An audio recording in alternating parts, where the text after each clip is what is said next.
MC for our morning this session. Ladies and gentlemen, the theme of this seminar is navigating the escalating uncertainties of the global gas market. The aim of this seminar is, of course, to give us a very insightful sessions on the highlight issue of global gas market in the middle of strategic uncertainty issues of geopolitics, economics, and also energy transitions. We have invited a very prominent speaker and moderator for you to enlighten us with a very insightful sessions and presentations. Let's we proceed to our first agenda by singing the national anthem of Republic of Indonesia. Ladies and gentlemen, please be rise.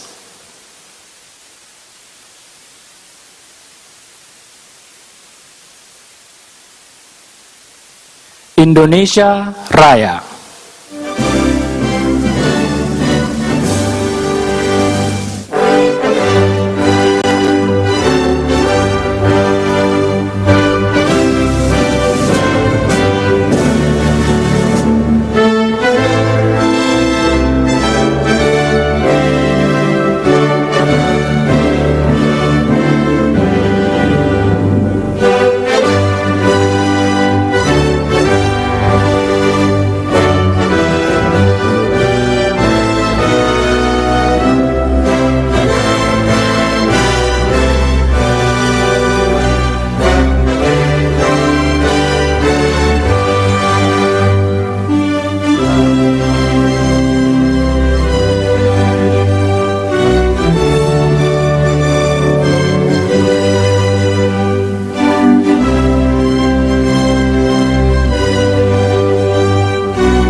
Ladies and gentlemen, please be seated.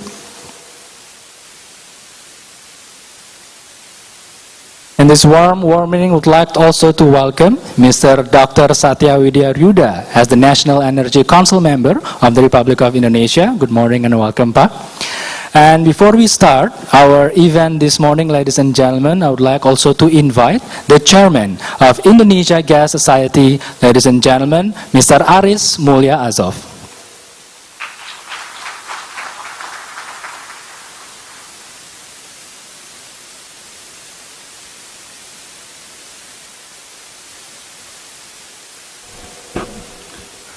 Bismillahirrahmanirrahim. Assalamualaikum warahmatullahi wabarakatuh.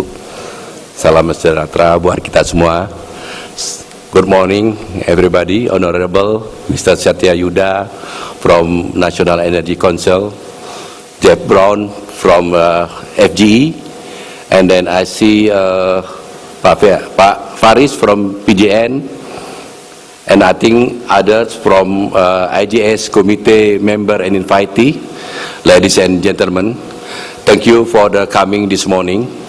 I think we would like to welcome you for our industrial gas gathering 2023 hosted by the IGS, the Indonesian Gas Society, that we would like to discuss actually our topic this morning is about navigating the escalating uncertainties of the global market, because I believe IGS aim to support the government through the collaboration such this event. So I would like to sincere gratitude to Mr. Fesharaki for presentation this morning, flyway from Honolulu, and then also to Pak Wawan for moderating us for our discussion this morning. So I think I don't want to take so long the time, because everybody here cannot wait so long for our discussion, because we are expecting today we have very insightful dialogue from our dynamic market perspective and everything about the global gas industry. So I would like to invite Mr. Fesharaki to present this morning, and thank you very much to all participants this morning. Thank you. Thank you very much, Pak Aris, for the opening remarks. So, ladies and gentlemen, we are now entering the main sessions for our event this morning. And before that, we would like to welcome and invite our moderator for our dialogue this morning. And let me allow to present you the short biography of our moderator, although I know that mostly all of you already know him very well. Mr. Widiawan Prawira Atmaja is currently an independent consultant advising the government, state-owned enterprises, development and multilateral agencies, as well as private national and multinational companies. He is also senior lecturer at School of Business and Management Institute Teknologi Bandung from January 2017 to present. His current engagement include risk management committee member of PT PLN Persero, immediately following his previous position at risk management and business development committee member of PT Pertamina Gas Negara.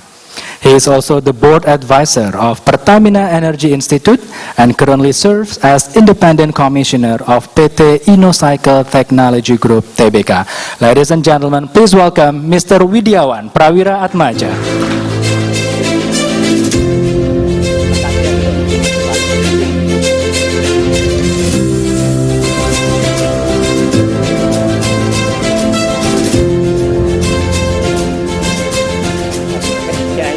Or this one? Assalamualaikum warahmatullahi wabarakatuh. Salam sejahtera, salam sehat untuk kita semua. It's such an honor. Earlier I got a call, and from somebody who sits here. I don't have to mention his name yet, but he calls me and said, "Oh, if Fesharaki is here, then Pak Wawan got to be here." So. Somebody who knows that means we're old enough. And I know that we have senior official here, such as Pak Satya, who of course he knows. And we have everybody here who Pak Aris already mentioned. I'd like to also mention about one of my close friends, because we go to the college together, Pak Fakir, who is the former Pupuk Indonesia CEO and currently again in PLN. So everybody was saying, especially Pak Rahmat has been quote unquote, Pak Rahmat, why you moved from Pertamina to PLN? And he said, oh, I follow Pak Wawan. So I've been I don't know, but I think if I think Pak Satya would agree, if PLN and Pertamina could cooperate and synergize, I think the country would be in good shape. Don't you agree? Oh, you don't agree? Or you don't think it can happen? All right, so it's all about Fereidun Fesharaki, and I mentioned, right, Fereidun Fesharaki is somebody who understands Indonesia very well. It's been a long time. From his name, you probably guess he was from Iran, but Iranian Revolution made him flee to U.S. He now has become a U.S. citizen. He was at that time in Iran. Prior to that, was the advisor to the prime minister. And he was part of the Iranian delegation to OPEC. There where he met all the ministers and Indonesian officials. At that time, we are, of course, still the members of the OPEC, right? So they become close friends. At that time, the minister from Indonesia was Pak Sadli. And I was told from those guys, back then, I will tell you the story. But one of the more interesting things that they discussed about was about the mut'ah marriage. The contract. I don't have to elaborate, of course, right?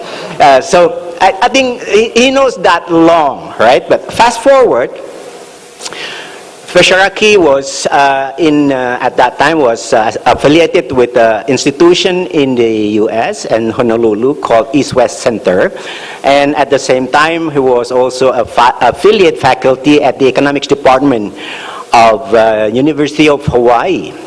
Okay, fast forward 1986, the first time I met him, I was working at a consulting firm called Fereidun. Fereidun owned by Pak Pit Haryono, the former CEO of Pertamina, and Professor Sumitro Jayahadikusumo. On the energy side, it was Professor Sadli. Now you see the connection already, right? So I was working there, and then we do for many years since then what we call the Kursus Pimpinan at that time, SUSPI, Pertamina, and then I was the coordinator of that program, so you can guess my age. It was 1987 and 1980, starting 96 and 97, right? And then Fereidun was one of the lecturers, and one of the SUSPI, after SUSPI, the name changed many times, I don't know what they call it now. One of the member who attended at that SUSPI thing was Pa Sukusen Samarinda, who actually called me earlier. But so Pa Sukusen was the former upstream director of Pertamina, so he knew Fesharaki because Fesharaki was one of the lecturers, right?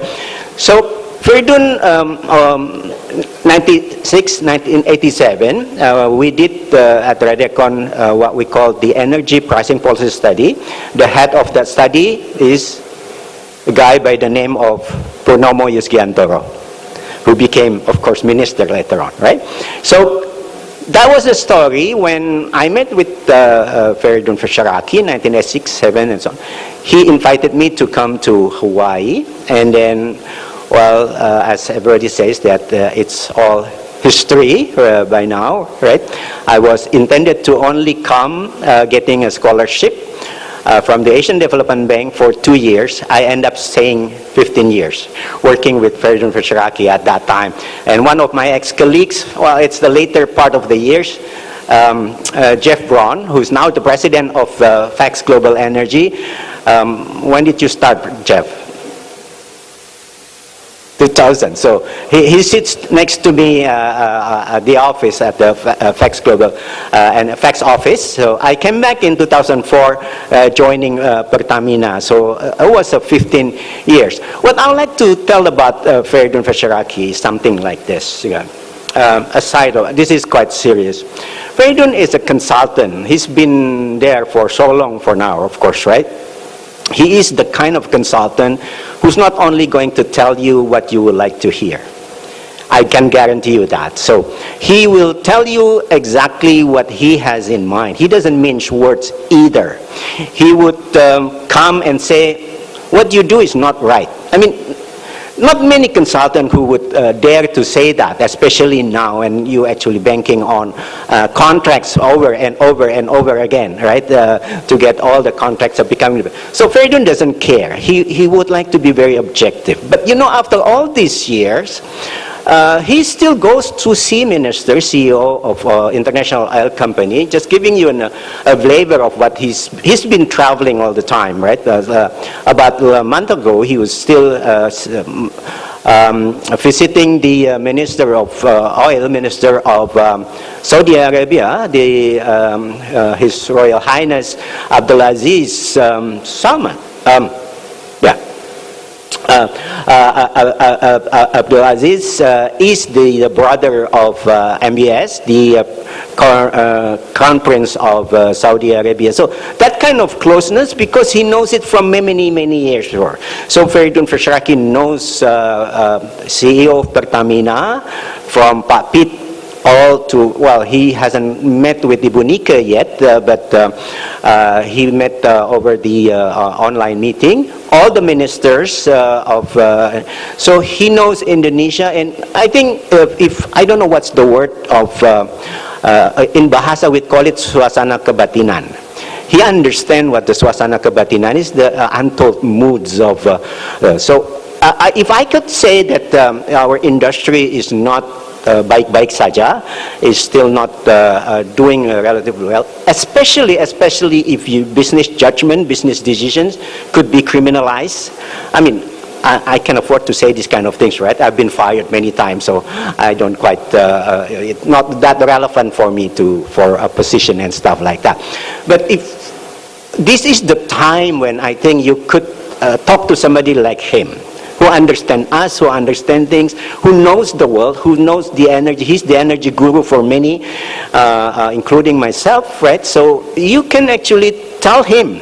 He's going to tell about what's the state of the art of the current situations. But it's not that only that. You could ask things, right, about the situation that you, all kind of things, whether it's the price cap, or it's all the new oil and gas law, or export, or LNG, whether it's going to be allowed or not, and stuff like that, including to the more sensitive issues that you could probably would like to ask him to have a comment, an opinion of it, right? Because what I think he would be coming over as true friends of Indonesian energy sector, and I think without further ado, I would like to, how do we do this? It's kind of about theatrical, right, Alexis? I'm going to call him up or what? I will invite him back. Oh, you'll do that. Okay. I'll be moderating after that, so I've asked tough questions, please. Okay? Let's welcome Dr. Fesharaki. Thank you very much, Pak Wawan, for the remarks.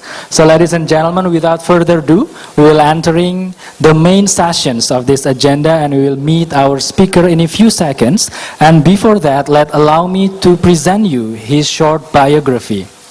Many people call him as the gas and LNG guru. Dr. Fereidun Fesharaki is the founder and chairman of FGE. His work is well recognized worldwide for pioneering oil and gas market analysis and studies of the Asia Pacific and Middle East energy markets since the early 1980s. He received his PhD in economics from the University of Surrey in England, and then completed a visiting fellowship at Harvard University Center for Middle Eastern Studies. He joined the East-West Center in 1979, and he led the energy program as a director and senior fellow until 2013. He was also positions in many strategic positions, including the Council on Foreign Relations in New York, the member of International Advisory Board of INEOS Holdings, senior fellow of the U.S. Associations for Energy Economics, senior associate of the Center for Strategic and International Studies in Washington, D.C. Dr. Fesharaki is also the recipient of the 2016 Edelman-Frankel Award from the U.S. Associations for Energy Economics. Lately, he is recently reappointed by the U.S. Secretary of Energy, Jennifer Granholm, in April 2022. So without further ado, ladies and gentlemen, Dr. Fereidun Fesharaki.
Please give a round of applause, ladies and gentlemen.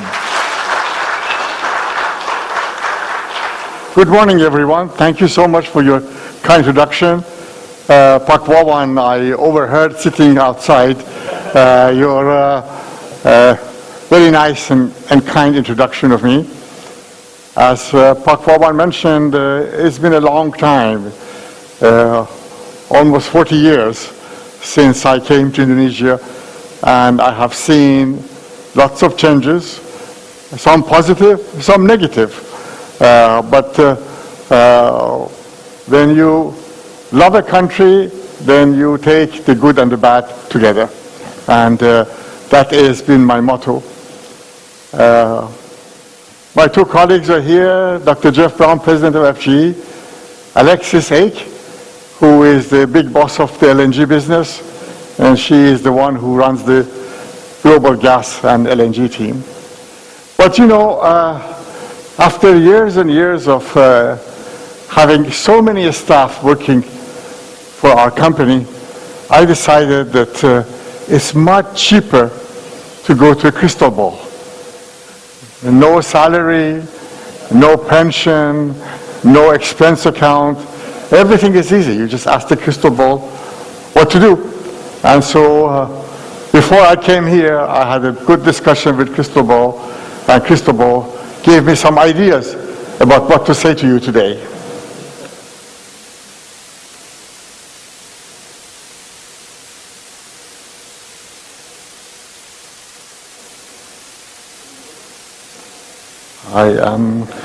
Yes. So Crystal Ball said, before you talk about gas, you must say something about oil. Because otherwise, without understanding the big brother oil, we can't understand what happens to gas and the gas prices. So, demand concerns for oil. There are three factors which impact oil and oil prices. Number one is the fundamentals. The fundamentally, are we in a good shape? Supply demand fit or not? Second factor is fear or macroeconomic concerns. Rising interest rates, bankruptcy of the banks, financial institutions being in trouble, that scares the market. And when it scares the market, people sell everything. They sell stocks, they sell oil, they sell all the other commodities at the same time. And of course, the geopolitics. But when you put these three together, actually, the one which continuously works is the fundamentals. For example, we have the geopolitics today of Israel and Hamas, problems in Palestine. So everybody gets nervous. What does it mean? Well, fundamentals say, does it impact any supply source? The answer is no. It doesn't affect any supply source. But it scares the market. Everybody worries that it escalates and becomes much bigger and much more serious. Then it involves Iran, the US, and the Israelis, and they create a global war. Crystal Ball says, don't worry, it will not escalate. It will be limited. And in fact, it has almost no impact on the price of oil. Crystal Ball says the fear of macroeconomic issues about a recession is unfounded. We're not going to have a recession, not in the near future. And the biggest economy in the world, the US, shows no sign of recession. Most importantly, because unemployment in the US is so low. When you have recession, the first sign of it is that unemployment numbers rise, but not in the US. Everything is pretty okay. So, Crystal Ball says, what is the demand growth? In 2023, demand growth for oil is 2.5 million barrels per day. One of the largest in recent times. And a big part of that increase is because of COVID recovery. Now, from this 2.5 million barrels per day, 1.5 million barrels per day of it is in Asia. And out of that, over 1 million barrels per day of it is in China. So China is still very important. We hear all the bad news about China, but the property problems and the stock market and the government being a little bit erratic. When it comes to actually impact on the oil demand, Impact is nothing. So actually fundamentals are very good. So on the demand side, things are very strong. But one of the important messages from the crystal ball is that between 2023 and 2030, there's still 8 million barrels per day of oil demand will grow. Maybe even 10 million, we're not sure. But at least 8 million.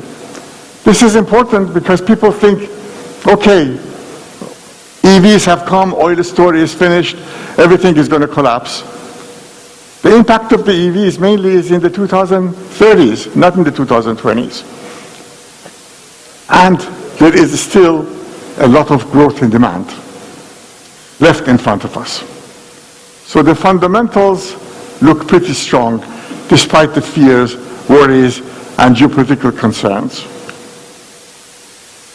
So what about oil supplies and sanctions? But there are sanctions in place, but they are really fake sanctions, not real sanctions. In Iran, production is 3.3 million barrels per day, and spare capacity in Iran is only 400,000 or 500,000 barrels per day left. The US government decided to turn a blind eye. Why? Because in the US is now election time. Election time means that whatever the government wants to do, wants to make sure that the price of gasoline is less than $4 a gallon. Americans have a habit of blaming the president if the price of oil goes up, although it's nothing to do with him. So whatever I have to do, Mr. Biden says I will do to keep the prices low. So turn a blind eye, tell the Iranians do whatever you want. You can export as much oil as you want, but the still transferring of the money is subject to the restrictions. If you can get it money in any way, get it. I'm not interfering with you. Then the US lift the sanctions on Venezuela, say that if you promise that next year you have a fair election, I lift the sanctions today. Well, it's a bit of a joke because we know that the current system in Venezuela cannot accept fair elections. But as far as the US is concerned, it's a promise made. So go ahead, export. Although Venezuela cannot increase capacity much because the oil industry in Venezuela is destroyed. Maybe they increase it 200,000-300,000 barrels per day, not more. And about Russia, the sanctions on Russia have meant that actually Russian production capacity today is bigger than pre-invasion of Ukraine. Still very strong. And only reduction we see in Russia is the agreement with OPEC Plus to cut production deliberately to keep the price of oil up. So it is not that somehow the sanctions have made Russia produce less. It hasn't. So when you see these things, these sanctions are not imposed strongly, and in fact, oil flows as much as possible.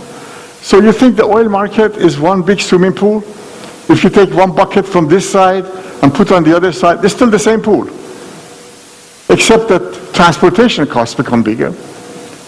Sanctions always end up making crooks rich. A lot of people have become very rich. There is a dark fleet of 600 ships transporting Russian crude to China and India. And they go on. Every now and then, a couple of them get sanctioned, but oil flows. Now, we come to the gas business. The gas business, there is not one big swimming pool. There are several small pools, and they are not well connected. So, the global picture that we have with oil doesn't hold with gas. Now, on the US side, the growth of shale oil, which was zero in 2010 and is now 10 million barrels per day, is about to stop in the next few years. It's coming to an end. But the growth of gas, shale gas, endless. There is no end. At least another 30, 40 years of growth. But oil growth stops in a few years, before 2030. Saudi Arabia and UAE, both of them add 1 million barrels per day by 2027. But inside of OPEC, there isn't much ability to add more capacity. So from the OPEC side, the ability to increase production is limited. So if we have 8 million barrels per day of growth, do we have enough supply? The answer is yes, we have enough supplies. New places. Guyana now is a new major province. Within 2 or 3 years, they're going to be producing 1.3, 1.4 million barrels per day. And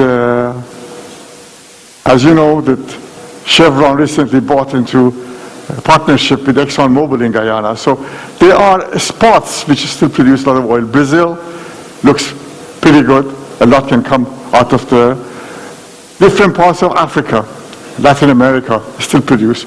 But as the oil demand peaks, and oil demand will peak in early 2030s, no question about that, then oil supplies will also peak. So there is no scenario that suddenly oil demand peaks but oil supplies continue and the price of oil collapses. That's not going to happen. The price of oil remains quite strong. Now today, OPEC is different from the past. Before, OPEC worried that high oil prices will kill the demand. No, it doesn't worry. The demand is going to be killed by the EVs anyway. So let me maximize my income today. Then OPEC used to worry about the US shale oil. If I increase production prices, suddenly shale oil will pour in. No, that is coming to an end. So OPEC's view is to maximize prices, and what they really want is price of more than $80 a barrel.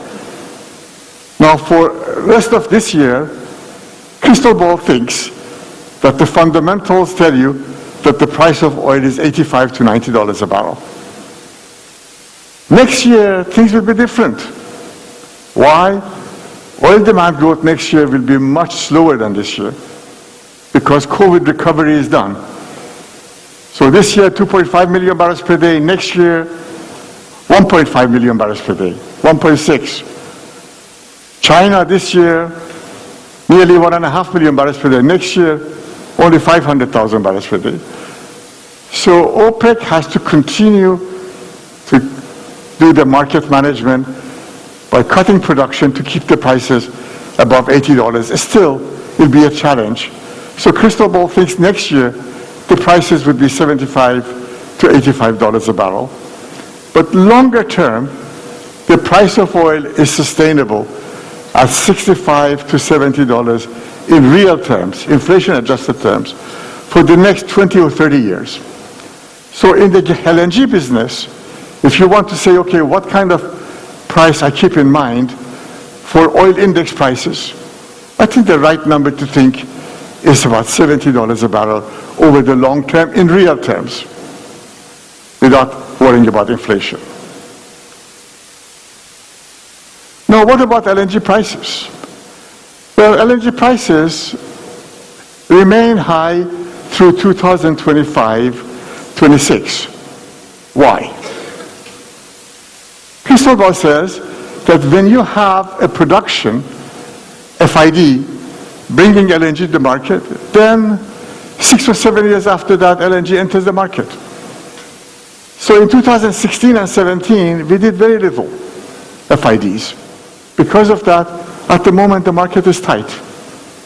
If you want to go and buy LNG today for deliveries in 2023, 24, 25, you have to pay a fortune. You have to pay either spot prices or pay a slope of 18 to 20%. Very high prices because it cannot be found. But very dramatic shift comes afterwards. This gives you a list of all the projects which are going ahead. On the left side, everything under construction. There are 200 million tons of LNG under construction. What is the global supply of oil in the world, of LNG in the world? Today is 400. So it's 50% increase. Huge change in the market. And you can see the list of the projects which are under construction. The only one here listed but is not under construction is Mozambique, but we think that will go under construction by early next year. Then in the middle are the projects which we think will go to FID by the end of 2024. 60 million tons more. Now you look here and you see, okay, people ask me, where is Abadi project here? Well, Abadi project is not here because until Abadi project has sold 60-70% of it to somebody and a contract is seen, we can't put it into the list. That has to be sold first. And we know that in the future, the price of LNG will be driven by the supplies from the US. US supplies to Asia would be $8.5 to $9 a million BTU. Delivered in real terms. Question is, can Abadi deliver at that price? If it is more expensive, difficult to find a market. That is the key question. So the market equation for LNG is clear. We had a long market until middle of 21. From middle of 21 to end of 25, middle of 26, the market will be very tight. After that, this additional flood of LNG comes to the market. Where does it go? Well, if the Russian supplies to Europe was not cut, there would be a collapse in the LNG price at spot prices. But now suddenly Europe is like a hungry man with mouth open. Give it to me. And this, a big chunk of this 200 million ton additional volume, maybe 80, 100 million tons of it, will end up going to Europe. So the market will be impacted. Crystal Ball thinks that the prices, spot prices, would go down still to $5 or $6 a million BTU. Much lower than they are today. But without Europe, it would have gone to $2. Now, it is very interesting to note that the list of FIDs, which was shown here, the people who went to FID did it without having a customer. In the LNG business, you sell first, then you build. But in recent times, people have started building without a customer. 2019, 75 million tons of FIDs, of which 65 had no customers. People were so sure about the demand, so worried about supply, that they started building. That means that a lot of this LNG has no clear home to go. There's no long-term buyer. So the spot market will rise substantially, and there'll be a lot of sales. So this sort of balance to surplus market will last, according to my crystal ball, from 2026 to 2035. So 8 or 9 years of plentiful supplies of LNG. Now, what happens after 35? After 35, we're still short.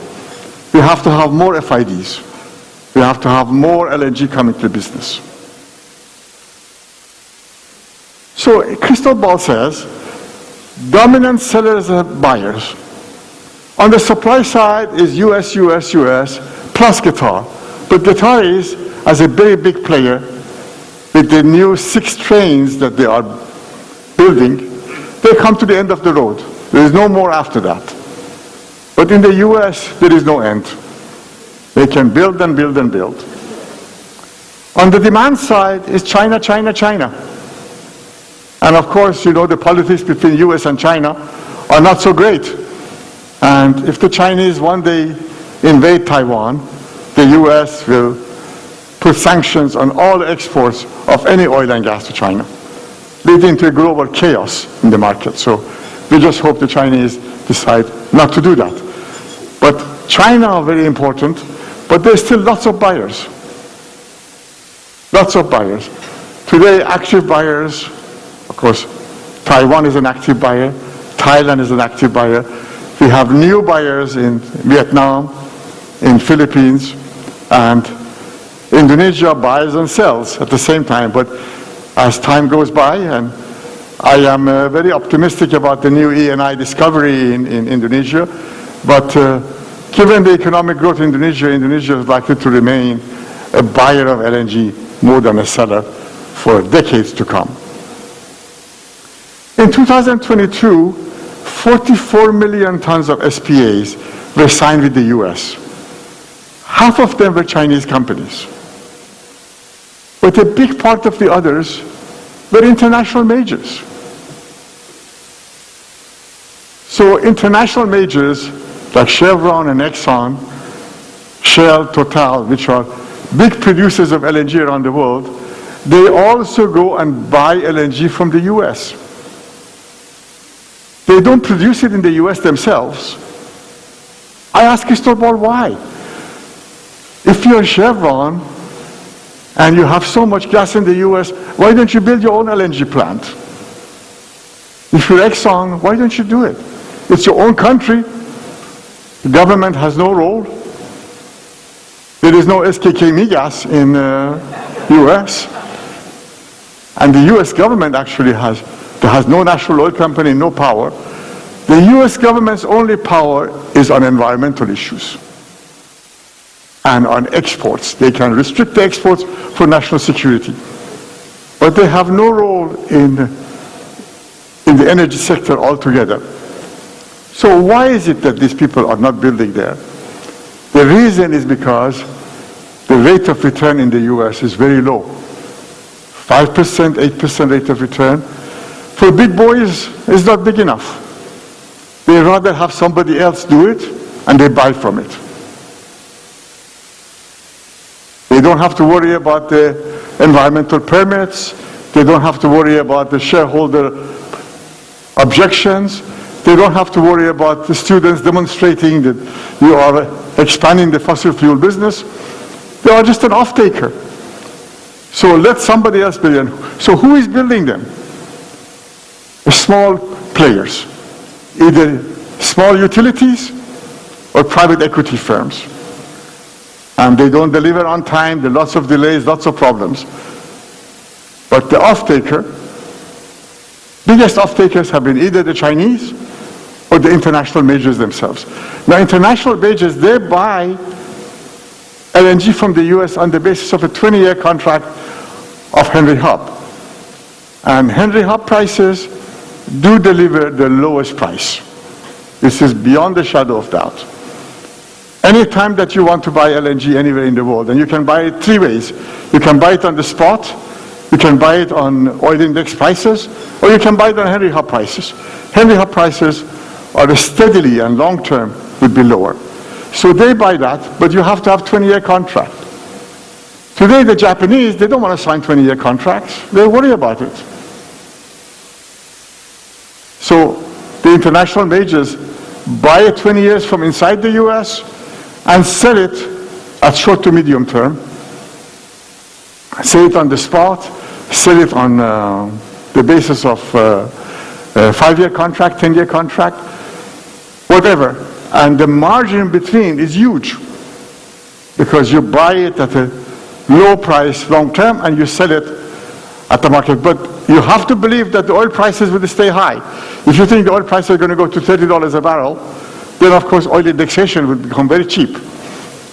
But there is a consensus that oil prices will stay in the $70 range for the long term, in real terms. In inflation-adjusted terms, well over $100 a barrel. So, from their point of view, this is creating opportunity to buy long-term at a low price and sell it at a much higher prices in the portfolio. So they are not end users, they're all portfolio players, but they're making a big impact on the global market.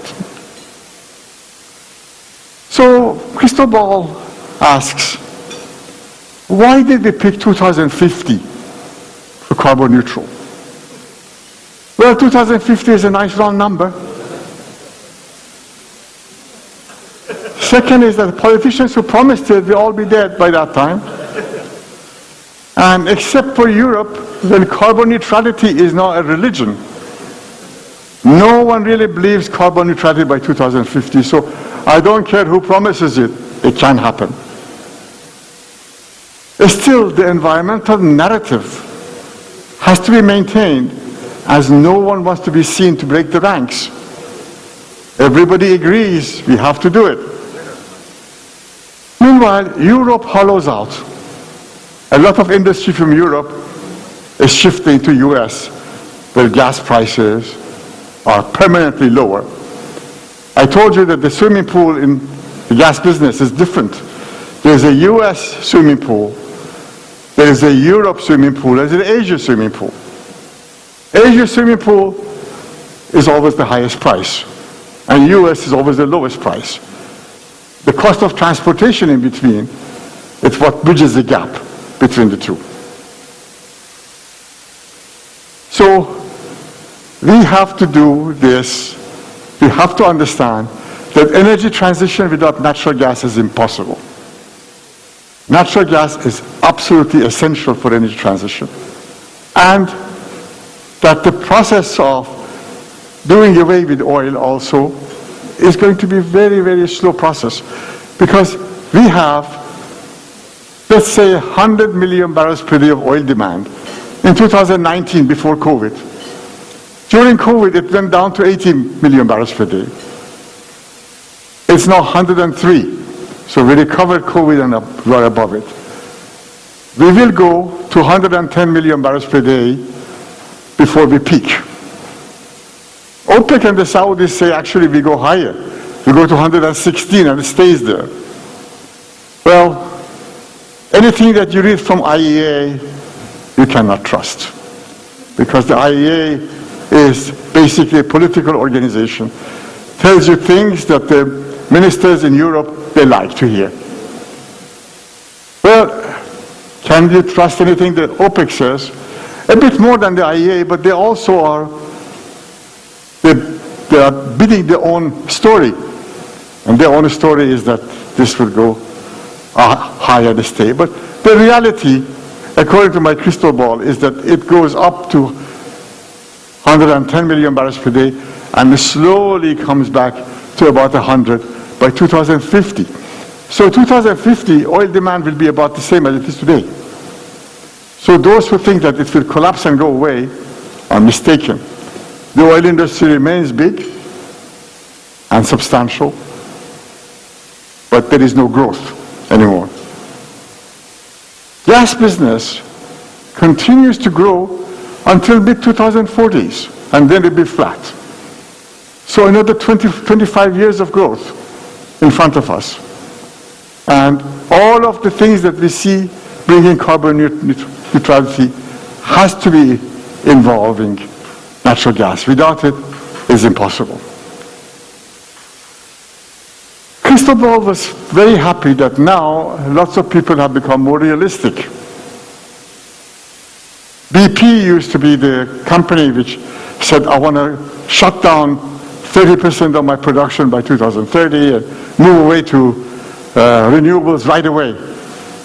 And the result was that it didn't work. The share prices came down and the company walked back. And they said, okay, actually, most of my profit, 99% of my profits come from the same story, oil and gas, and a lot of it from trading. So I want to remain involved. So they walked back.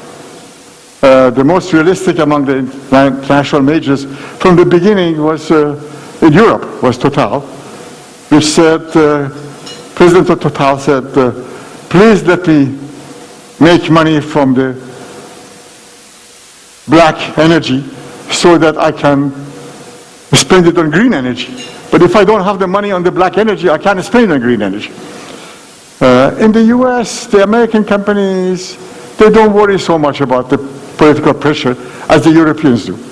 But Shell and BP and Total are under a lot of political pressure from the governments in the EU. However, the demand growth, Cristobal says that there is now a balance between commercial issues and climate change. That you don't have this idea that I abandon this and move away. And to some extent, Mr. Putin and the Russian invasion of Ukraine helped because it showed the vulnerability of everybody to this crisis. Environmentalists and politicians have moved from sticks to carrots. Before they said, if you don't do this, I'll do this to you. Today they say, if you do this, I'll give you subsidy. Who is giving the biggest subsidy in the world? The US. Inflation Reduction Act, or IRA, $3 trillion of subsidy. So everything you want to do on renewables, on carbon neutral in the US is profitable because of the subsidy. Europeans say, okay, I'll do the same too in Europe. But if somebody wants to invest in Indonesia, there is no subsidy. Only if you invest in the US or in Europe, the subsidy is there. For green hydrogen, for example, the best place for green hydrogen is the Middle East.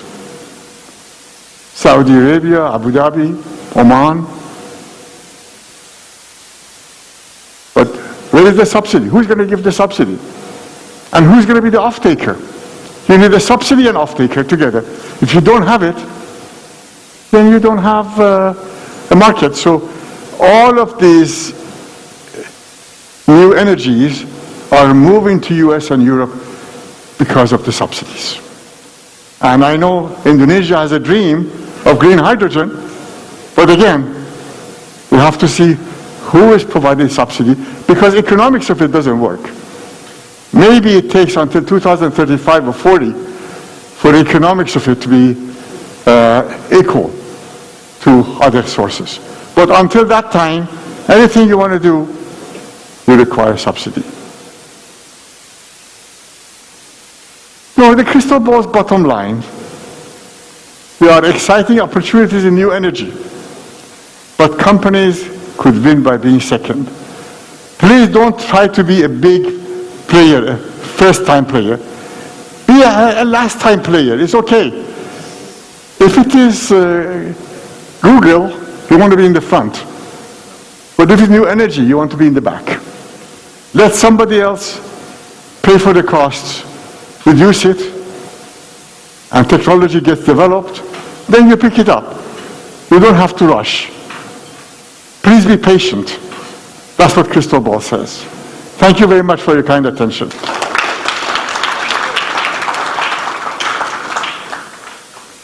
Crystal Ball is willing to take any questions from anybody on any topic discussed and any topic not discussed. Okay. Am I on? We could use the mic. Or can you hear me? Thank you, Fereidun. I know I asked several people to do the tough questions. Anyone would like to start? Okay, Pak Satya. The mic, please, for Pak Satya.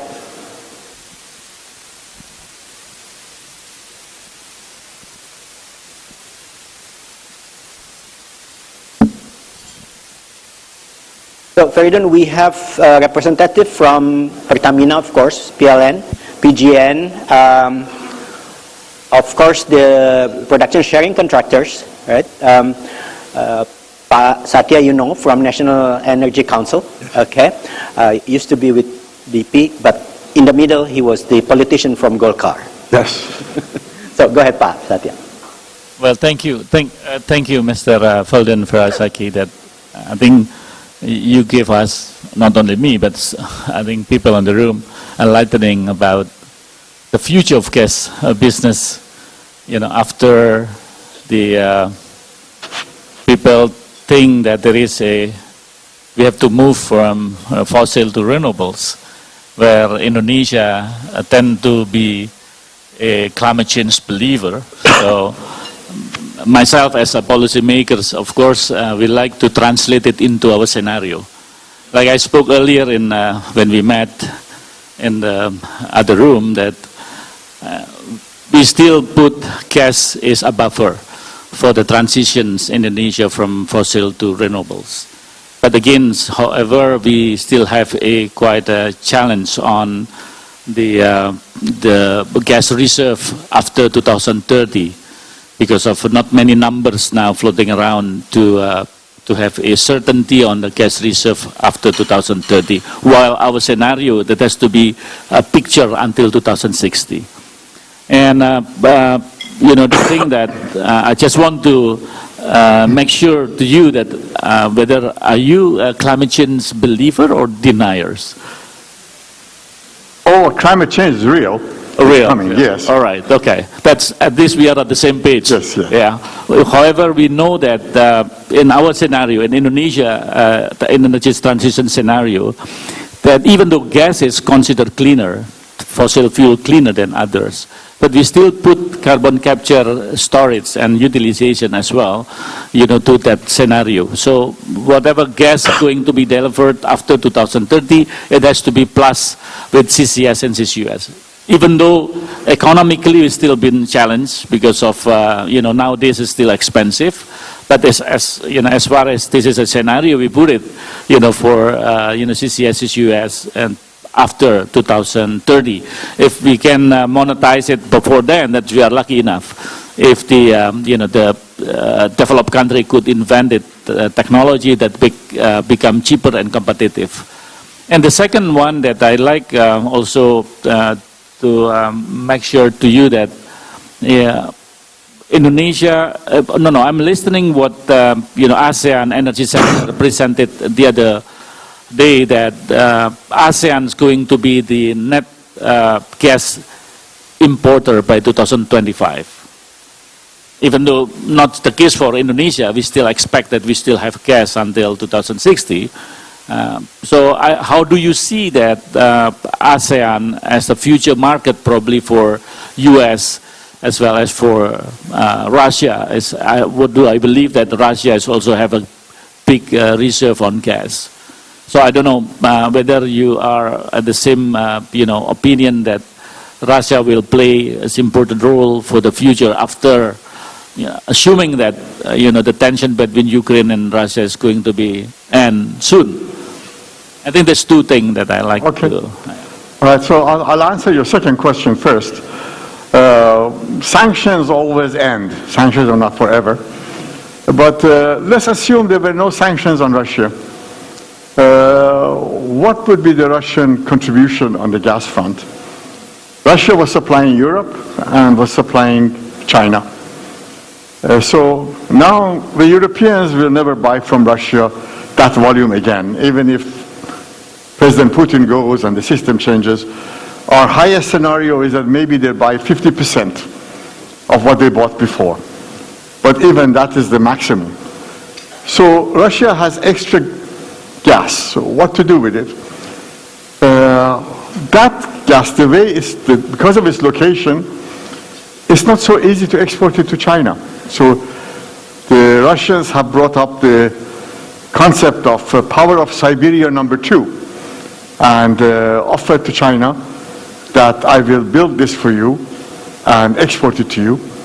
And it is equivalent to about 30-40 million tons of LNG. It's a huge amount, but it takes at least 10 years to build. Interestingly, the Chinese are not so interested. So when President Xi goes to visit President Putin and they shake hands, our alliance is perfect, but I will buy your oil cheap, but I'm not interested in your gas. I'm getting enough. In a way, the Chinese who worry about energy security, they worry that you cut Europeans off. Maybe one day I have a problem with you, you cut me off. So I don't want to be dependent so much on you. So that gas is at the moment imprisoned. It's not going anywhere. from the locations that the Russians can build LNG, the prospects is limited. So Russia can never be a huge LNG player like Australia or Qatar or the US, but can be much bigger. So if the sanctions are lifted, there will be maybe 20, 30 million tons, maybe 40 million tons more LNG coming out of Russia. But Russia will not be a big global player the way it is. Russia will be the same size as Mozambique. Okay? Not the same size as Qatar or US or Australia. But we go on the first part, ASEAN energy cooperation is a love story. Most of the time, after love story, there is no marriage. So, I love you, you love me, but no marriage, please. So we cannot look at ASEAN as an entity for energy. It's not an entity. Everybody is on their own. And on their own, they are going to be big buyers of the US LNG. Yes, they will be. Thailand will be big buyer. And I think Vietnam will be. Philippines will be. But Vietnam and Philippines just started. So on the long term, they will be. But for ASEAN players, it is going to be everybody is on their own. The fact that Malaysia is a big exporter of LNG, does it help anybody else in ASEAN? No. It doesn't help anybody in Asia. They sell more to the Japanese because they can charge them more, much further away. So we don't think about it as an entity. We talk about it as a political unit. But when it comes to the gas and LNG business, everybody is on their own, and they do what is in the national interest. You may want to follow up if you want. You could. I think we are, I'm getting there because of you are thinking that probably Russian gas is potentially also, will be delivered. Important, yes. Yeah, will be delivered to ASEAN, because of looking at the attitude of the China, seeing the Russian gas. I think there will be, if thing happen, there will be a overflow, I think, LNG to ASEAN in the future. But the Russians cannot do a pipeline to ASEAN. Geographically not possible, but China is easy. So there will be LNG, and the Russians will sell the LNG to the people who pay the most. That's what everybody does. If Malaysia doesn't supply ASEAN, supplies Japanese and Koreans ahead of ASEAN, then the Russians will also supply whoever pays most. But I wanted to emphasize that the amount of LNG that Russia can produce, it is not going to change the world. It is going to be limited in the 30, 40 million ton system. It is not going to be like the US, which changes the world, or like the Qataris, which change the world. Okay, thank you. Pak Satya, I know this is all about Fereidun Fesharaki, but since Pak Satya here from National Energy Council, would you mind sharing in terms of the national energy policy next? Are you actually listening to many of the inputs from experts like Dr. Fesharaki or whoever's, and then before you actually come up with your projection or scenarios you said about the Indonesian energy your picture and in the future on the policy side, would you mind sharing it to us while you're here, if you don't mind? Yeah, well, something that probably I'd like to give a little update with the national energy policy that we are currently reviewing, because we will like to produce the national energy policy by the end of this year, hopefully, finger crossed, because this is the only policy that need to get endorsement from the parliament. Sometimes the uncertainty is coming from that side rather than from the executive side. So we do hope. Wait, you were there before. Sorry? Yeah, I was there before. Yeah, but again, why we changed the policy of the national energy policy, because of a lot of the assumption that we use in the existing energy policies changed. Yeah, we never talk about the net zero emission by 2060 on the existing national energy policy. We haven't ratified Paris Agreement. And those two, and also the other factor that quite influence to our policy is when we project the economic growth. At the beginning, we project the economic growth around 7 to 8%. And reality is less than that. It creates the demand of the energy. So we like to normalize the economic growth, even though we nowadays we put the pessimistic one is 5.2%, and the optimistic one is 5.9%. But now again, we decided, and then again we put into table and a big debate between the Ministry of Finance and Ministry of State Planning Agency, because they want to revise it against to 6 to 7%, which is myself, I against it, because Indonesia wants to quit from the middle income trap by 2045. So that kind of thing nowadays is being on the tables. Hopefully, we could resolve this problem. And again, if we are able to manage with the parliaments, then we will have a new energy policy with it reflects to the net zero emission by 2060, by the end of this year. So, Fereidun, we're going to have a new president. Yes. Right, next year. So what would you advise the new president after listening to, if you were in their shoes, or actually being able to say frankly to the new leaders in Indonesia, what would you do? Well, the most important thing is that please be realistic, not idealistic. Because it's so easy to be idealistic, I want this, I want that, see what is really possible or not. But, Indonesia has amazing possibilities for growth, and will be needing energy, all kinds of energy. Now, more and more Indonesian coal exports are going to be facing headwinds. So I would definitely say that since Indonesian coal is the best coal in the world, the cleanest coal in the world, that any kind of plan Indonesia needs to involve using domestic resources internally for power generation. And when it comes to the gas business, maybe I provide more incentives for the international investors, specifically for the gas part, so that they make more discoveries and they produce more gas internally. But at the end of the day, Indonesia has to be a big importer, and that is a reality which has to be accepted. Big reality on the oil side and on the gas side.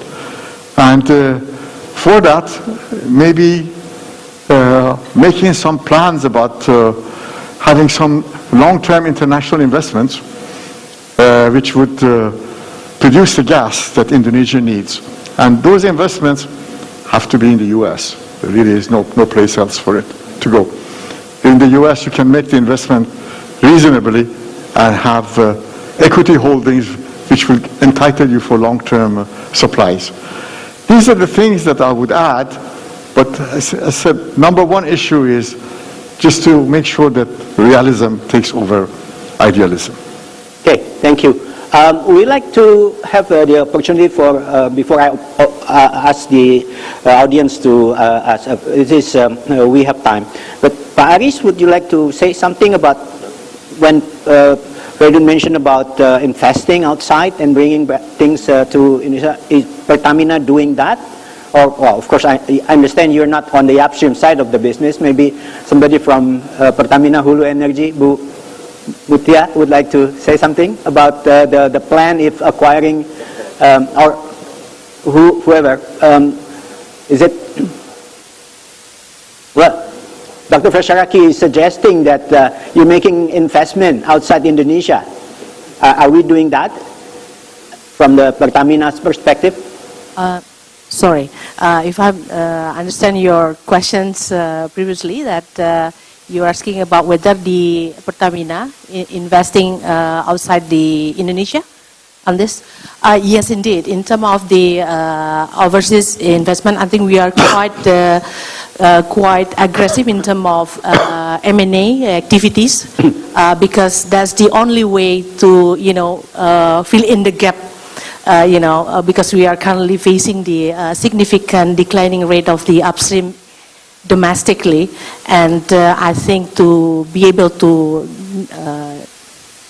fill in the gap on that productions, we have to go overseas to investing in other countries. Right now, PHE has several blocks overseas. We are operator in Algeria, and then Iraq, and Malaysia. And we have also share in the MNP, Moral Prom, which covering in mostly in Africa and Venezuela and Europe. So that's actually our current activity. Will be more and more focused on that to really increasing our R2P, to be able to sustain in the long run. I think that's our explanation on that. He suggested for gas to get the LNG imports invest in the U.S., right?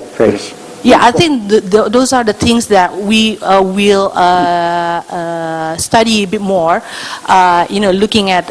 Thank you for your explanation, Pak Fesharaki. I think it will be also good for us to focus on the M&A activities on the glass blocks, because mostly right now, because we need more oil, then therefore right now mostly in the oils, because we have to fill in the the demand of domestic for crude, and I think looking at in the long run the LNG, especially gas, will be the energy transitions, and you have provided a very optimistic view that in the long run LNG will be still remain strong. Then I think gas field will be one of our target in the long run for the M&A activity. I think it's very interesting, and we would like to explore a little bit more on that U.S. market opportunity. While he's here, you can pick his brain more later. Sure, definitely. I think we discussed with your team. Alex is also providing, support on us. Thank you. Highly appreciate that. Yes, I am aware that you are looking at opportunities for investment outside, and there have been some very successful investments outside. The issue of focusing on the gas in the U.S. requires a sort of a new strategy, because that is not so urgent as oil. Oil is urgent. You have to do it right away, because everybody knows about Indonesia's import requirements.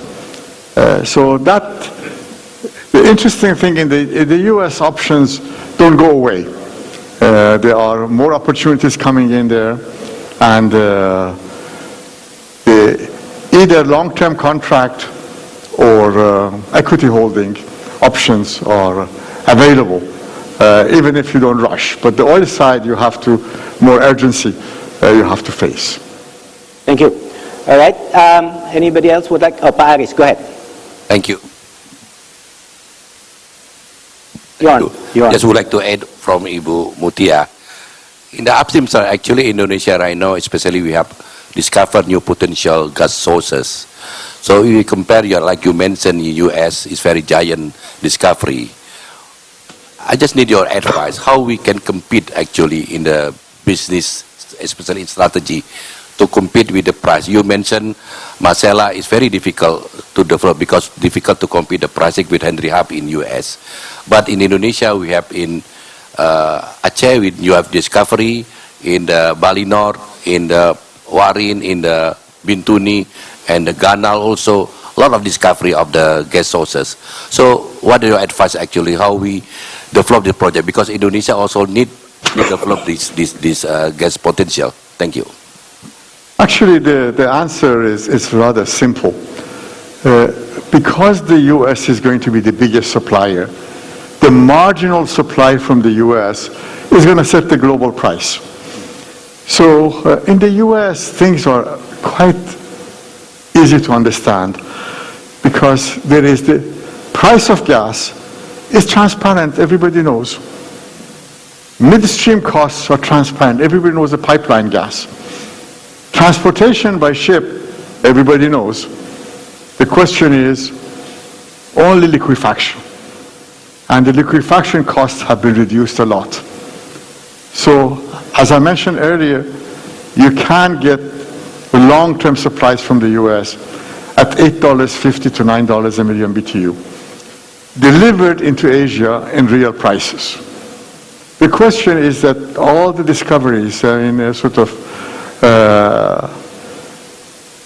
that Indonesia has or is going to have in the future, we have to measure the cost. Is it something that can compete with $8.50, $9 delivered prices for in Indonesia and for delivering to everybody else in the Asian market? And we've had this, some very big discoveries in Indonesia which never got developed. Obviously, the Natuna story because of the carbon issues. But if the cost of Natuna always is $12, $13, $14 a million BTU, it's a bit hard to justify to do it. So we use the US as a barometer of the cost. And if you can compete with that one, then develop internally.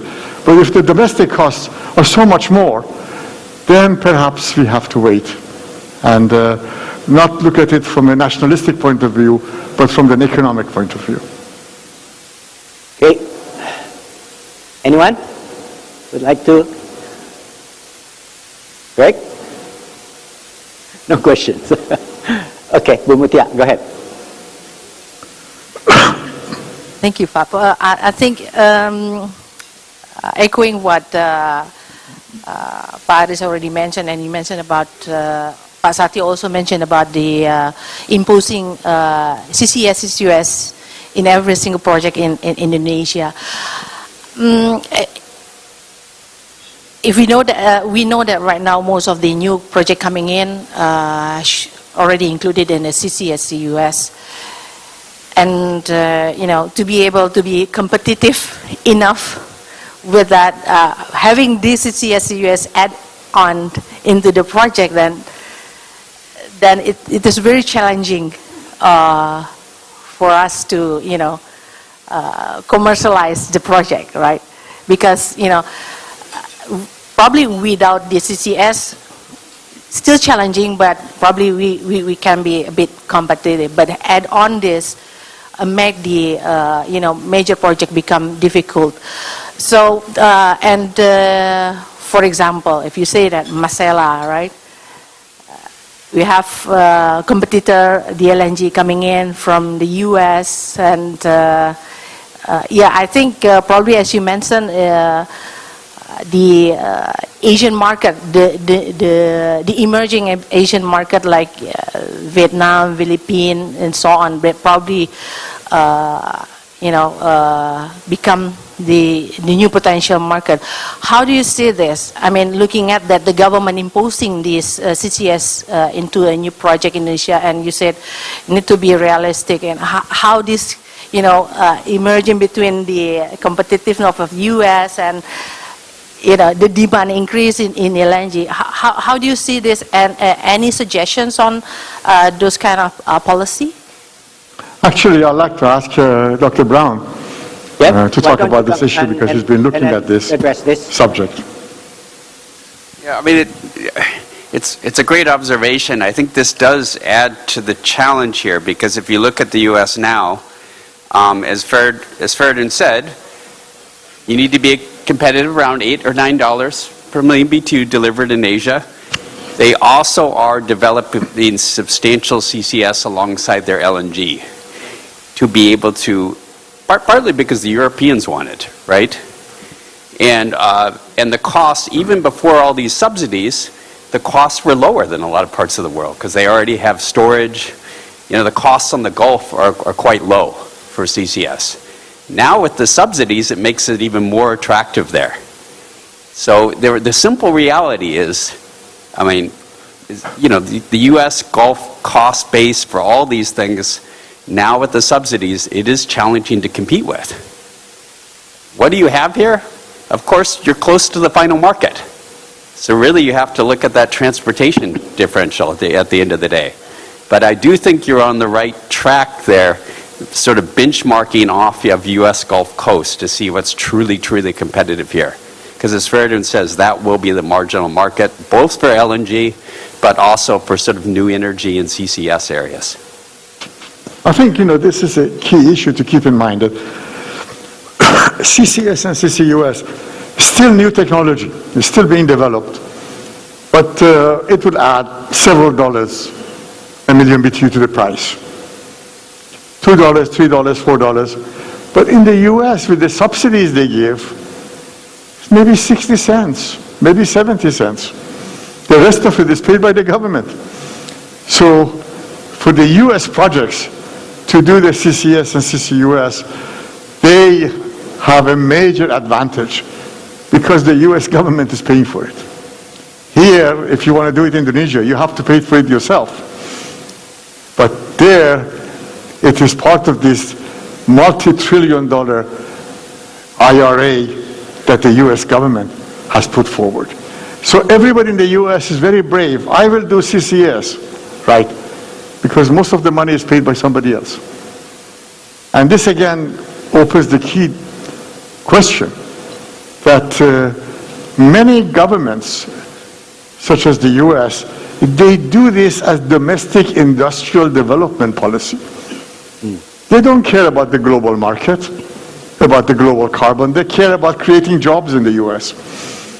So they look at it. And in Europe, similarly, they worry about the carbon issues, but domestic market economic development is very important. So they provide these big subsidies. So it is very unfair in the world that the rich countries subsidize everything in their own country. But the rest of the world doesn't have the money to do it. And nobody today is talking about providing, if you want to help the global carbon, you provide the subsidy worldwide. Make sure that the worldwide numbers of carbons are reduced, not just in your own country. But actually nobody is discussing this issue today. People are all focusing on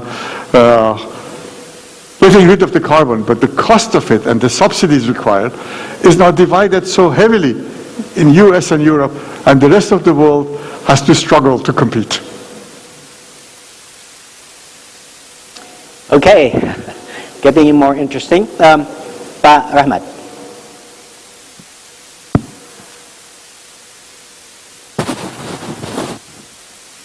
Thank you, Mr. Fesharaki. Of course, it's always interesting to listen to your insight and crystal ball. So, yeah, while I'm in PLN, I think we are also now calculating and reviewing our plan towards what we call the energy transition. And what is interesting, I think, in our recent scenario, I mean, of course, it will be submitted to the government. Assuming that that we have to meet the net zero emission by 2060, and of course everybody believes that before the renewable in place, even though actually we are struggling, because if the demand is continue to grow, like Pak Setya mentioned, even at 5%, so then we need to identify what kind of renewable energy available in this country, right? That's of course, and then in between, and those renewable energy will requires like 8 to 10 years construction period, investment period, and it will consume huge of capex. Then assume that it's also okay with that. So we see that our balance will be like 75% renewable, and then 25% is by gas. This is up to 2040, for instance. Then if you look at on the gas itself, now PLN we consume like 1.2 billion cubic feet gas per day. We are still in oversupply of coal until maybe 2027, 2030, and after the oversupply situation is already finished, then the gas demand will picking up steeply, and even with this 25%, we see that our gas demand will be double in mid of I think around 2035, 2036, and suddenly triple in 2040. We stop our forecast in 2040, but maybe if we continue, I mean, it could be like 4 times or 5 times soon in the beginning of the decade of 2050. You know, the question is that I think we agree with you that actually that's from the demand side, and then from the supply side, not only the scarcity of renewable energy. I think we are facing the scarcity of the domestic gas as well. It's already happening now for the domestic gas, which most of the production we understand is coming from those mature fields, right? And yes, we hope then the new discovery will go on stream soon. Then even in our demand picture, if Masela can be on stream with our 2 times in the next decade and 3 times at the end of the next decade, it won't be enough as well. So of course we believe that the government wants to push the incentive and the investment in their upstream. But from the buyer's perspective, how do you see this this reality? I mean, I heard that maybe and we also discussed with Pak Satya, maybe we still need coal. I mean, we will not stop the coal port generation. And for the gas itself, if we try to push so hard on this energy transition, it means our LNG domestic demand, our LNG domestic supply won't be enough. Yeah, of course, maybe we need to import, and maybe we will see that the US is possible source of supply with a very competitive price, because they will produce it anyway. Who will be the buyers? And what is your advice actually to the power producers? It's maybe, I mean, it can be out of the topic also. Pak Wawan may elaborate more. Maybe he knows better than me, I believe. No. I mean, he understood very well, right? I think I did. You know, this is a very tough question. The question is, I think the forecast of the large increase in demand is very likely, because this is something that we have to understand and accept. And the balance between the development of domestic resources and international, that's the key balance. And every now and then the government intervenes. It says, okay, you can buy LNG from domestic producers, but at a maximum of $6 a million BTU. So if the government intervenes, then for the developers, the incentives are very limited. So unfortunately, the government cannot provide a guideline for the price. It has to be at the international market level. And from a company like PLN, if you buy it internally or externally, you have to pay an international price. So internally should also be close to the international price.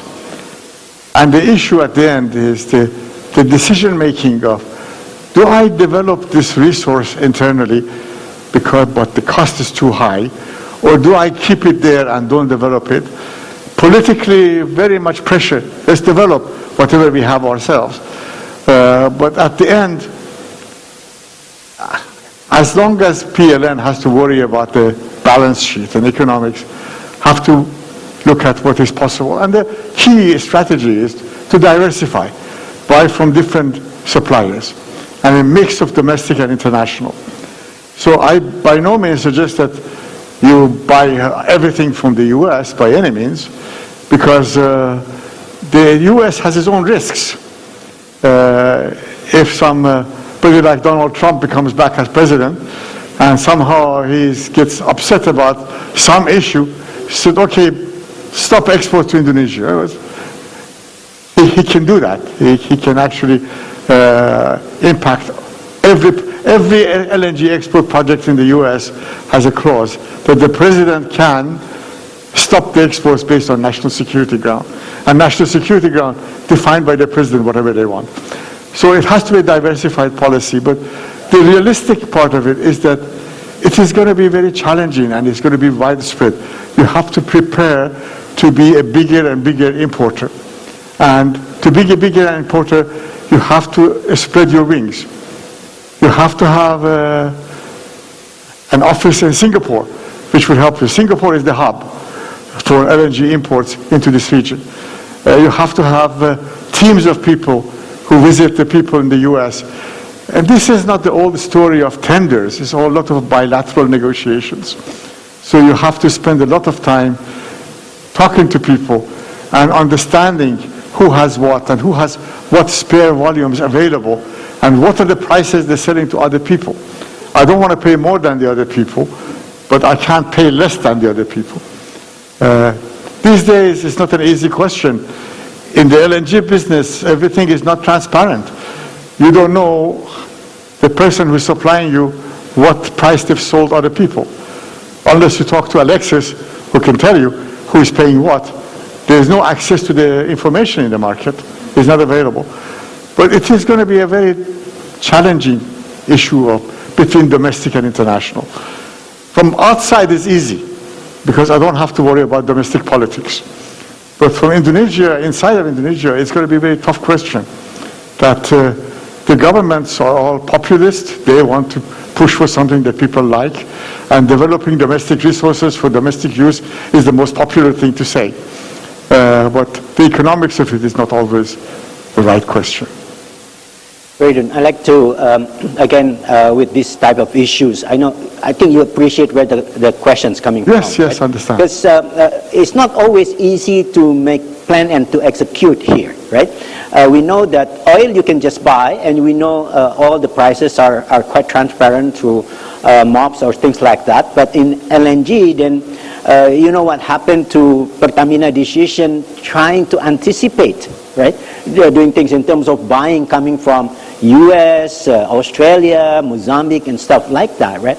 I think now if I used to be in XKK Migas where PLN can shift whether today I would like to take this much, and tomorrow, oh sorry, I need more, or sorry, I don't need those much. I remember that. Those days we could accommodate, right? Those days you can, and then I was accommodating those kind of things without. I mean, of course, the production centering contraction would actually, were kind of upset, but of course sometimes they cannot do anything anyway. So, but I think when the things that have been faced by Pertamina now could easily be actually then when a PLN cannot really rely more on the domestic supplies, right? And then you show about the projection and everything, and then if they would like to anticipate, they would probably go to the market now. But then when things are not as what they plan, they could be in trouble because somebody will take, why you are buying something which we don't need, or why you doing something. And then these kind of things, I mean, we understand Fereidun is in the US, but he's coming from Iran, where I think controversies in terms of what domestic politics could also can happen in terms of the government intervening into this commercial decision making. Unfortunately, we don't have much now after what Rahmat is going to say. How would you comment on that? I totally agree with you that you need to plan to go to the market now. And then you can buy the LNG two ways. You can buy it from the Qataris, that you have to receive it and there is no diversion anywhere. Or you can buy it from somebody who allows you to divert. And you need to have the internal capability that if you don't need it, that you can sell it in the market.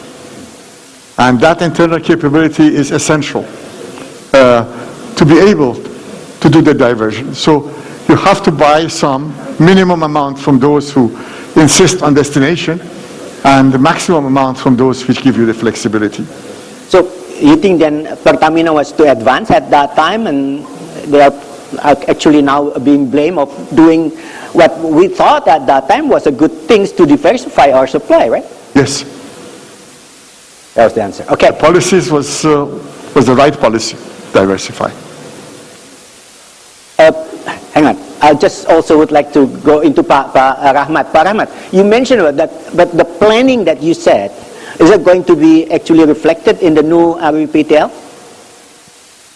We do hope, Pak. I mean, I think it is imperative that the demand is there, and if we look at You have to provide the electricity anyway, right? Anyway, in any case, at any price. Yeah. At the end of the day, Pak Satya, maybe you. I mean, then the question will be like, yeah, of course, there will be the pressure from the Ministry of Finance too, because the current electricity price is still subsidized. And then internally, of course, we have a fight internally why we don't optimize the coal and so on. But of course, there is a limitation in terms of transmission, in terms of the geographical map of the power generation type, and then of course the availability of gas itself. So at the end of the day, I think it is unavoidable situation, I will say, because maybe to give you a little bit a landscape. I mean, last year we consume LNG 61 cargos LNG per year, and this year will be like a 68. You would probably want more, right? Yeah, next year, if there is no, if we assume that the domestic gas pipe is still stable, which is not the case. If it is lower, then we estimate we will go up until 84 cargo per year. Yeah. I mean, that's under the current. I mean, the current electricity demand. I mean, we don't take into account a new smelter, new industrial park, new. I mean, this is just at the normal situation, I would say. But yeah, if we want to go further on the energy transition with the early retirement of coal and so on, so it will be getting harder for us to, because of course when it is LNG, then first we look at the government. Is there any LNG available from domestic? Yes, if there is, okay, but if not, we have no choice, right? So I can see that the Indonesia, I mean, it is a matter of time that soon we will import the LNG. Which means international market price. At international market price. Then, yeah, of course, then it depends on our strategy, maybe whether we go in a long term, into a short term, mid term, or opportunistic strategy. That just will be come to my next question if you have any view on this. Hang on, we'll continue with this first. I mean, before going to Pak Jo, I'd like to go to Pak Satya also. Pak Satya, I mean, anticipating the situation of this, right? I mean, energy transitions, we have to resort to natural gas. If natural gas supply is not enough, and we have to import, is it part of the scenario in the national energy policy? And of course, by then we know it has to come with the international market price. Otherwise, government has to provide the subsidy. Yeah, in our scenario, we put coal still exists. Yeah, we still put coal also as a priority to be maintained, even though the volume is not big as before, because of slowly the declining from time to time up to 2060.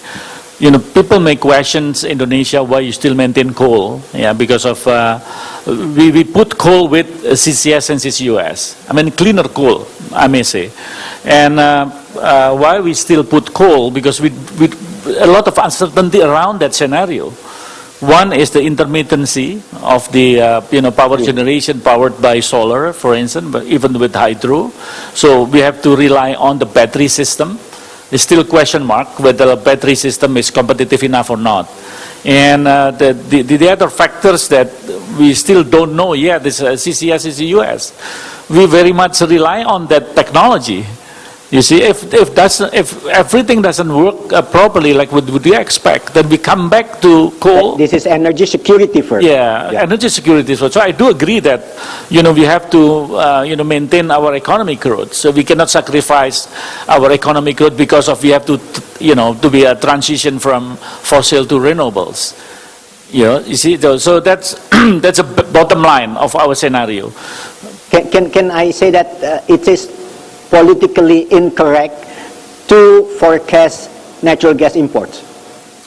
Yes or no? Yeah, because of if we are saying that politically incorrect, because we still assume that Masela is on stream, yeah, and the resources that we do have, because we want to monetize our existing resources first rather than we do import, if it's possible. Unless if there is no such possible for development of Masela, then the gas import become viable options. Yeah.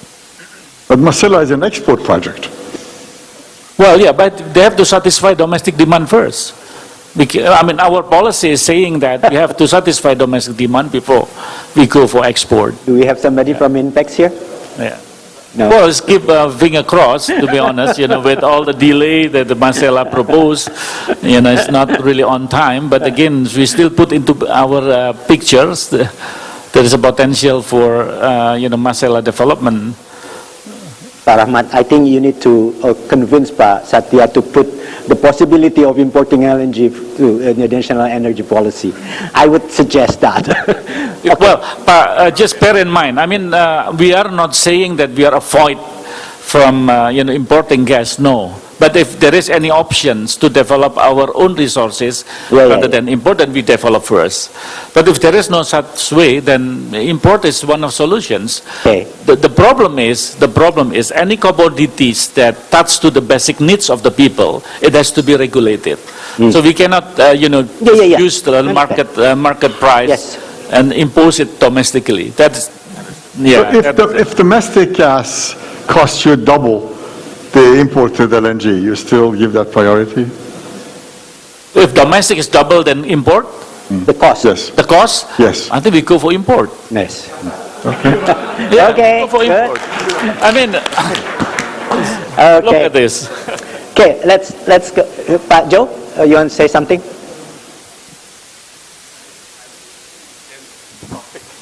Yeah, okay, go ahead. Because back to 2011, we see the gas balance. That at that time, the economics, people thinking economics growing about 6% a year. And then gas demand 6% a year at that time. So Pertamina anticipate to buy long-term cargo with the assumption of the crude price above 80. And suddenly the price collapsed. And then at that time Pertamina think PLN would buy this cargo, right? Yes, they would. Certainly they're willing to buy, but not under the long term, on a yearly basis. So this is the difference of mindset. I don't know Pak Rahman mindset today. He will ready for a long term or by a yearly basis.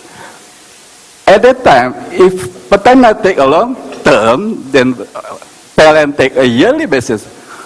Who's gonna take the risk then? This is the question, right?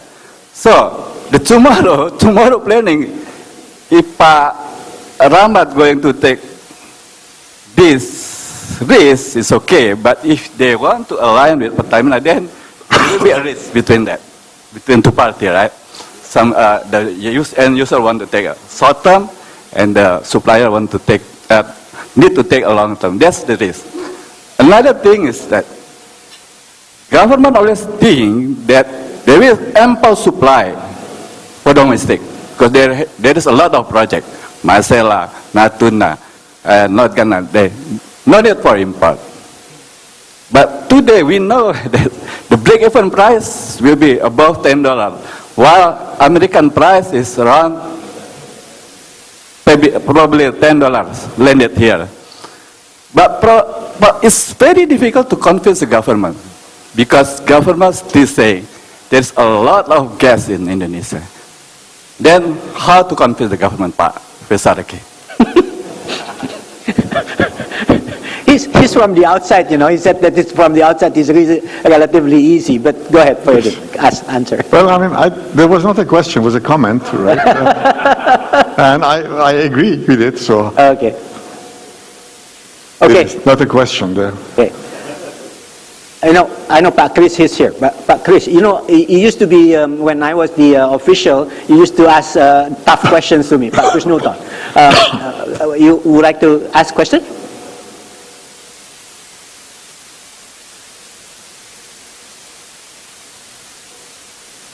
Pak Chris. You would like to ask questions? No? No question. Okay. Who else wants to ask any questions? Somebody? Come on. PSC, production sharing contractor. Somebody will have to speak. Come on. Anyone? Okay, Greg, go ahead. Greg from Repsol.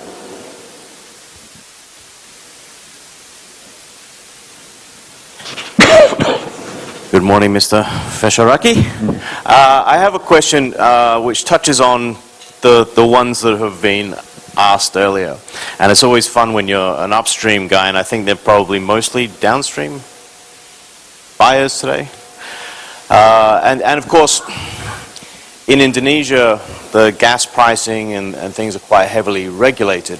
And in some markets, there are gas price caps, which if you're an upstream and you said, what would the advice be for Indonesia at a regulatory point to say, how do I encourage development of the gas resource in Indonesia?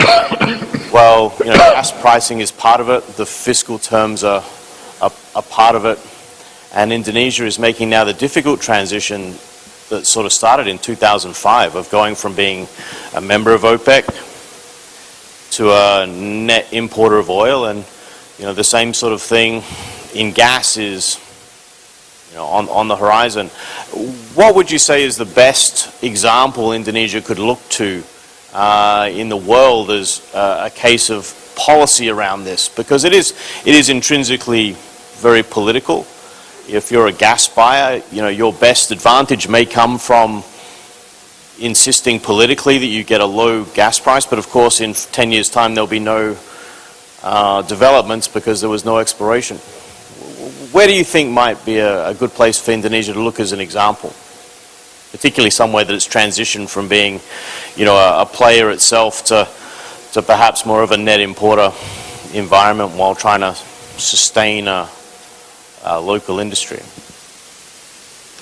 There are not many examples I can think of, but there are changes you can see in several countries where the domestic demand is now becoming so overwhelming that it impacts the market. But I can think of Nigeria as a case where the domestic demand is now rising so much, putting a big question mark on any kind of exports. But the real question always is that the governments need to accept and understand that unless you are able to and willing to pay international price, not only you won't get anything from outside, but domestic gas doesn't get developed. That this must be a fundamental question underlined, that you cannot interfere in the international gas, and you have the international price set for you. Everybody knows what it is. If you want to change it, then you actually end up sacrificing domestic gas development. That's the bottom line of it. And this is something I think many people understand, but it's politically very attractive to say, look, I'll do this to help domestic consumption, but I actually hurt the long-term supply to the people, and I have damaged the long-term energy security of the country.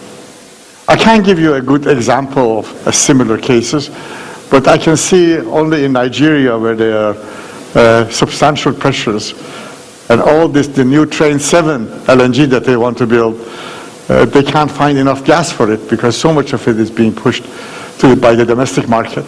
So the export project is now lingering with all the investments already set in it, and we don't know whether it will go ahead or not.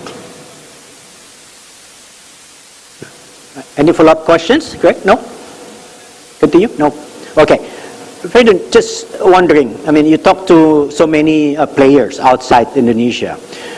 You don't have to name names, of course, but if you hear from them, what do they say about Indonesia?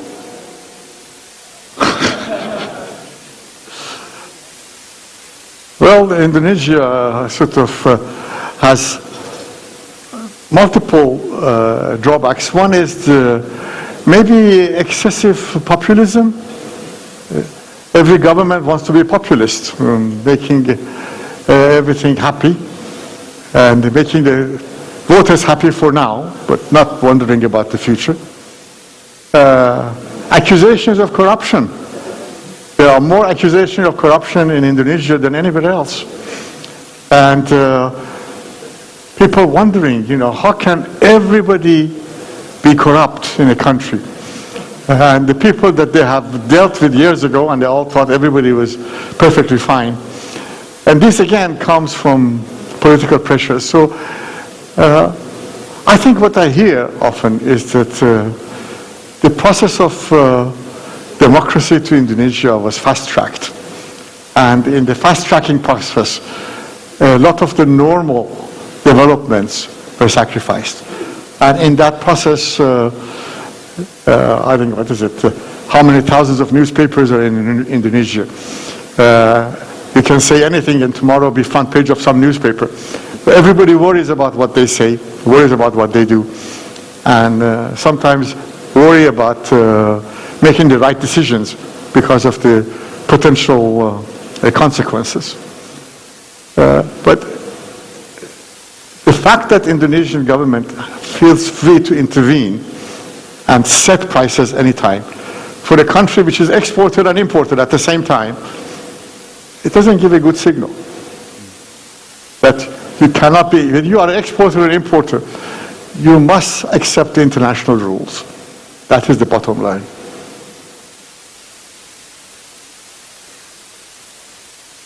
Okay. I hope you don't mind if I actually ask again, Pak Satya. Suasana kebatinannya gimana tuh, Pak? Kalau boleh tanya gitu, hubungan dengan Kementerian SDM, Kementerian Keuangan, kalau nanti presiden yang baru datang, apakah hal-hal seperti ini akan tetap sama atau akan berubah? Sorry, I speak in Bahasa because I understand Bahasa. Yeah, I think it's quite sensitive to see who's going to be our president in the future. Yeah, because of like or not, the president is the chairman of the National Energy Council. So we like to see that the consistency of implementing the policy that we are currently doing it, because we don't want to have a radical change from the policy that we are doing it at the moment. This is one, and the second is, with regard to the subsidy issues and also affordability. Energy sector is all about the affordability. Any politician, any leaders, they want to be able to secure the price which is affordable for the people, no matter what. If we are talking about gas, we are talking about the renewables, we are talking about nuclear, for instance. Yeah, if there is any price gap between what we sell to the people and what we can get from, from the producers, that's become a kind of uneasy debate, between ministries, like Ministry of Energy and Ministry of Finance. So that kind of thing, that why we still put coal in our scenario, coal with CCS, because of that case. Yeah, if the technology is not available, if the price of renewables is so high, any leaders will come back against to the conventional approach.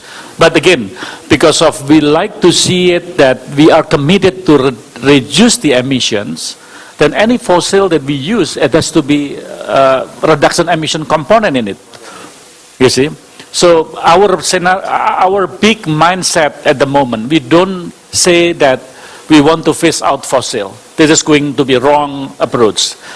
What we like to give an idea to all the stakeholders, Indonesia committed to reduce the emissions with such number.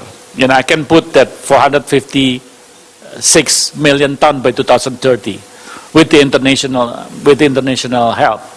Yeah. So just put reduction emissions, not phasing out fossil.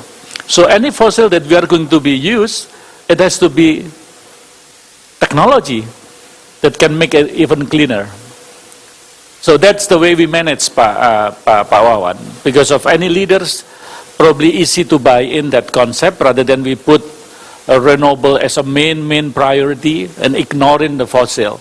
It has become, like what you just say, two ideals, but it's not workable. Makes sense. Yeah.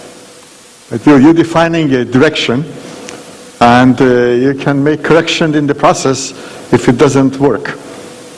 So something that I like to to drill more in from your explanation, what currently happen in the international oil and gas company like BP, they shift from, because in my, when I'm reading it, on the article that BP now is consider the company become an energy company rather than oil and gas company. That's what also Pertamina promoting nowadays has become energy company. And nowadays, you just mentioned that BP's come back again to. Yes. To consider with gas as main product that they are going to sell, or just tell me about that.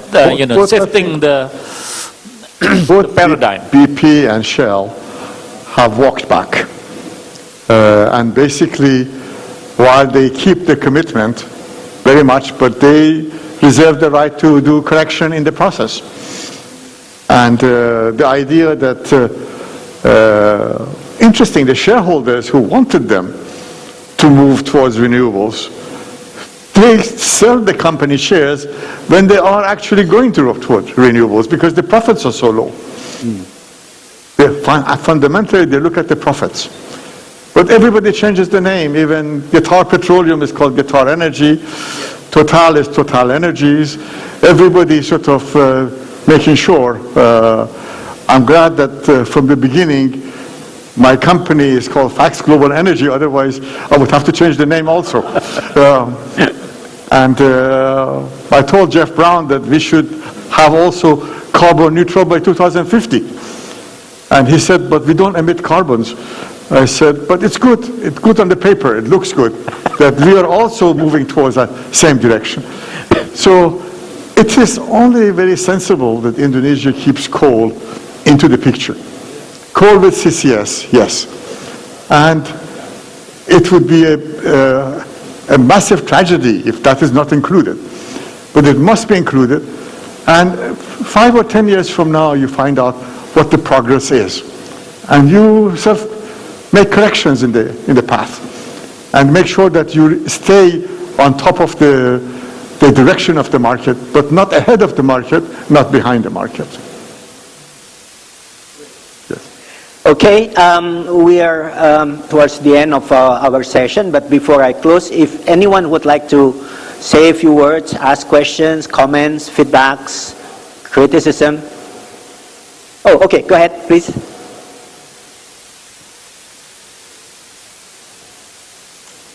Pak Wawan, tadi Bapak kan bilang batin, kalau saya bilang kan hati nurani. So basically, I think now the world changed. And what if, I'll ask our speaker, what if today the Europe changed everything to the black situation like coal because of the Russian issue, and today we are sitting in Indonesia with the coal and with the gas. We are not even start with the blue, what we are already talking about the green. That's number one. Number two, the political issue in Indonesia is always on and off, and the policy is keep changing by ad hoc. Number three, as a PLN today also part of the support of the energy for the industry. We are coming from the industry. What if today the whole situation in the world no change? That means another 2 years, 3 years later, they will go back to the coal. And Indonesia have a big coal supplier and export. And we are also having a problem with the energy who is supplying to China and to Japan. The blue, the gas. And today, Russian will support everything to China. Are we going to sitting with the blue or are we sitting with the black? Because the global gas market, as you know today, one is flat the whole world, especially Europe, forget it. now part of the Russian, Asia and Asian, what to do? What do you see through about the global gas market for our beautiful Indonesia? Thank you. Okay. Well, that's a big question. I think that when we look at the world, we have to keep Europe separate from the rest of the world. Because in Europe, the issues relating to carbon is like a religion, extreme religion, where there is no flexibility. They're happy to destroy their own economies. They're happy to destroy other people's economies because they want to reach the target. Their narrative is very important. So the big shock to them came with Mr. Putin and the loss of the gas supplies from Russia. Today, Germany uses more coal than it's used for decades, because if you don't have the gas, then you have various options. You have to sign long-term LNG contracts. But Germany cannot use long-term energy contracts because the narrative says by 2030, I use green hydrogen. I don't need anything. So I cannot do that. I cannot buy it. So they go, for example, they go to Qatar. They meet the Qatari energy minister. I want to buy LNG from you. He says, I have available LNG. How much do you want? But you have to pay 20-year contracts and you have to pay oil indexed. Oh no, I'm sorry, after 2030 I don't need it. I need it only for 4 or 5 years. And then I only want to pay spot price. So they say, thank you very much, goodbye, open the door, kick them out. So the question really is that you close your door options and you force yourself to use more and more coal. Now, as I mentioned to you, 200 million tons of LNG is under construction. That is going to come and save Europe. If this didn't happen, the Europeans would have a very big problem. The Russians could have taken them hostage and pressured them a great deal. But now this LNG is available. It came for reasons nothing to do with Russia at all. But the direction of the market, I think, is already set. We are moving away from black towards green. The question is the speed. And the speed, some people want to go so fast. I want to do it right away. Right away is not possible. The Europeans want to do it too fast. But the direction is set. I don't think it's possible to have a world where there is no coal at all. But coal becomes less important. And most of the use of coal will be given to natural gas. The natural gas's growth comes from conversion from coal. But I don't think we can go back to black again. I don't think, no, I can't see a scenario. The direction is set. All the question is on the speed. And many people are so enthusiastic, they've forgotten. And Indonesia, because it's part of G20, has to play the big game of the big boys. But places like India, they don't care. They are G22. But they don't worry. They don't worry about the image. They still use a lot of coal. They still use a lot less natural gas than they can. And they are moving towards renewables, but very slow. So the issue is the issue of you want to be populist at home, you also want to have a great image internationally. And that by itself impacts policy. But the direction has to be slowed down and realistic. And black has to be part of the picture, but on a smaller portion. But another 20, 30 years in front of us is not going to disappear by any means. Okay, mau diterusin, Pak? Okay, ya. All right, with the permission of Pak Aris, I think we're going to end the session. Please join me in thanking Dr. Fereidun Fesharaki. Thank you very much. I return back to MC. Go ahead. Thank you very much, Pak Wawan and Dr. Fesharaki, for a very insightful sessions. Ladies and gentlemen, let's give a big round of applause, ladies and gentlemen, for Dr. Fesharaki and also Pak Wawan. And I do believe that these sessions can be very beneficial for all of us, especially for decision makers and policy makers that attended our sessions this morning. So we move to our next sessions, which is the sessions for token of appreciations. And I would like like to request the chairman for Indonesia Gas Society to proceed to the stage to present the token of appreciations on behalf of the Indonesian Gas Society for our speaker and moderator. Please welcome Bapak Aris Mulya Azov.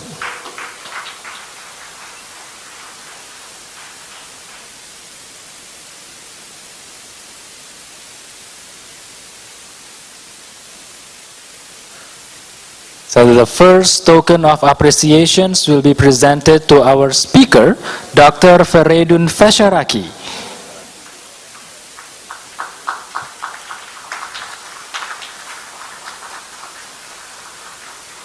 Thank you very much. And the second token of appreciations will be presented to our moderator, Bapak Widiawan Prawira Atmaja.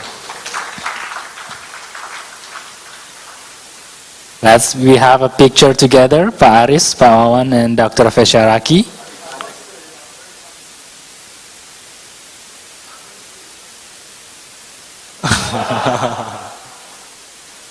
Okay, we have a pictures together, Pak Aris, Dr. Fesharaki, and Pak Wawan in 1, 2, and 3.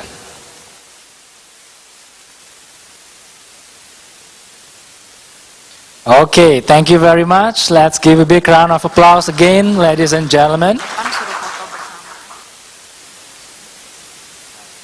And I would like also to invite our VIP guests, Pak Satya, Pak Rahmat, Pak Faris Aziz, to also proceed to the stage to having pictures together on the stage. Please, Pak.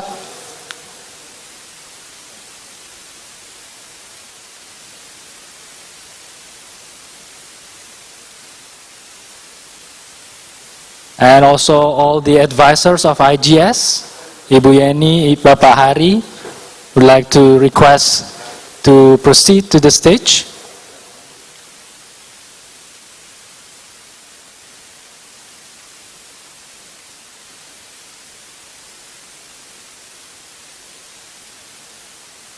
And we would like also to invite Pak Didi, Pak Jo, and Pak Tanuji also to join the photo sessions, also Pak Salis S. Aprilian.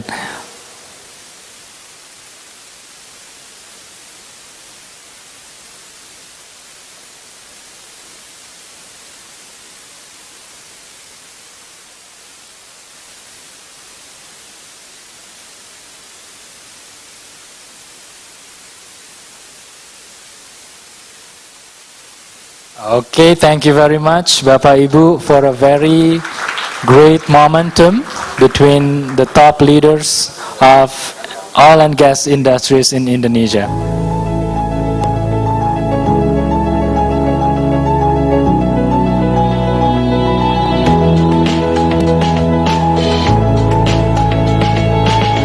Okay, thank you very much, Bapak Ibu, all distinguished guests, ladies and gentlemen, for your time, for a very insightful event this morning.